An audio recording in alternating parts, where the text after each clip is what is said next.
Kasi nga may dark. So sana, yun, yung brown na to, ganun din yung pinintura nila dyan. Mas okay sana yan. And then, yung mga ngipin niya dyan sa labas, yan, naninilaw na. And then, ready to open his mouth.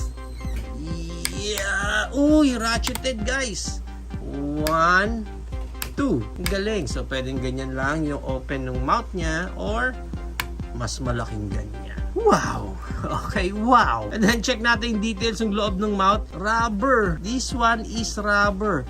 Naka-gloves ako pero kung i-feel mo siya ng buo ng talagang kamay mo, medyo creepy din kasi talagang tama nag-wiggle yung part to kasi nga rubber siya.